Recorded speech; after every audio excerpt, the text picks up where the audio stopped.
Sharmila AP రాజకీయాల్లోకి ఎవరి సలహా మేరకు వచ్చారు? ఎవరి ప్రయోజనాలు కాపాడేందుకు తాపత్రయపడుతున్నారు? షర్మిల తన స్వార్థం కోసం తండ్రి వైఎస్ఆర్ను అవమానించిన వారి పంచన చేరారు.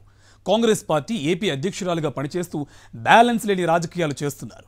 వైఎస్ జగన్ నాయకత్వంలోని వైఎస్ఆర్సీపీకి నష్టం కలిగించేందుకే షర్మిలకు ఏపీ కాంగ్రెస్ నాయకత్వం అప్పగించారు. ఇదంతా టీడీపీ అధినేత చంద్రబాబు స్క్రిప్ట్ మేరకే జరిగింది. షర్మిల రాజకీయాలపై కేఎస్ఆర్ విశ్లేషణ చూద్దాం. ఏపీ కాంగ్రెస్ అధ్యక్షురాలు వైఎస్ షర్మిలకు ఏమైంది? ఆమె పూర్తిగా బ్యాలెన్స్ కోల్పోతున్నట్లు కనిపిస్తోంది. ఆమె టీడీపీ అధినేత ముఖ్యమంత్రి చంద్రబాబు నాయుడుకు కొంత ప్రత్యక్షంగా మరికొంత పరోక్షంగా మద్దతు ఇస్తున్న తీరు రాజకీయంగా దివాళాకోరుతనాన్ని తెలియజేస్తుంది. చంద్రబాబును పొగిడితే పొగుడుకోవచ్చు, కానీ తన అన్న మాజీ ముఖ్యమంత్రిని వైఎస్ఆర్ కాంగ్రెస్ను ఉద్దేశించి అనుచిత వ్యాఖ్యలు చేయడం పద్ధతిగా లేదు. తాను తెలంగాణలో రాజకీయం చేస్తానంటూ బయలుదేరి చివరికి తన పార్టీని కాంగ్రెస్లో విలీనం చేసిన వైనం సిగ్గుచేటైన విషయంగా ఆమె భావిస్తున్నట్లు లేదు. తెలంగాణ రాజకీయాల్లో ఉండడానికి వీల్లేదని కాంగ్రెస్ పార్టీ అధ్యక్షుడు ముఖ్యమంత్రి రేవంత్ రెడ్డి తరిమేసిన మాట నిజమా కాదా?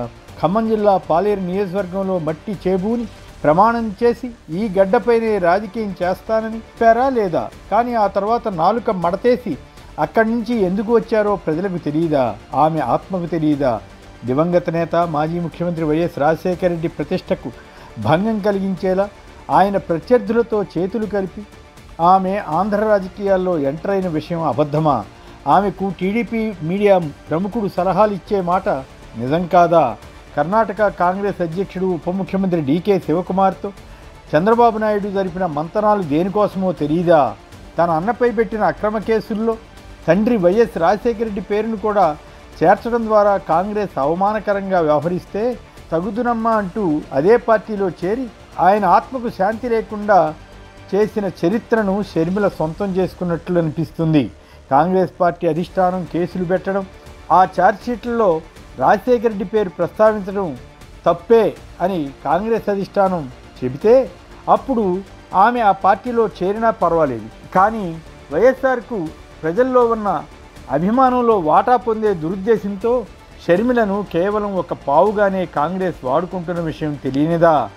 ఇదే కాంగ్రెస్ను ఆమె ఎంత తీవ్రంగా గతంలో విమర్శించారో గుర్తులేదా? పైగా రాహుల్ గాంధీని ప్రధాని చేయడమే తన లక్ష్యమని వైఎస్ఆర్ అనేవారని, అందుకే కాంగ్రెస్లో చేరారని బొంకినంత మాత్రాన జనం నమ్ముతారా?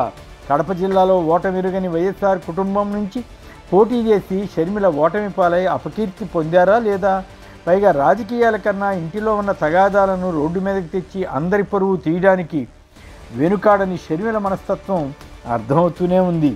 టీడీపీతో కాంగ్రెస్ మ్యాచ్ ఫిక్సింగ్ ఉందో లేదో కాంగ్రెస్ నేతలు ఎవరినడిగినా తెలుస్తుంది.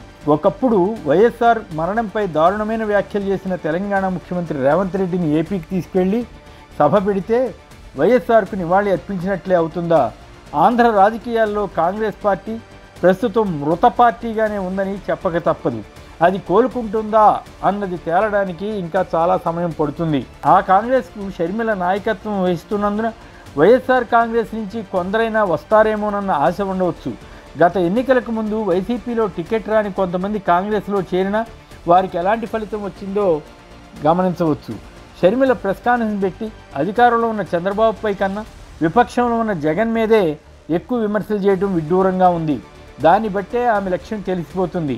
ఏపీలో ఒకవైపు బీజేపీతో ప్రత్యక్ష పొత్తు పెట్టుకుని మరోవైపు కాంగ్రెస్తో పరోక్ష పొత్తు పెట్టుకుని చంద్రబాబు తనదైన శైలిలో రాజకీయం చేశారా లేదా?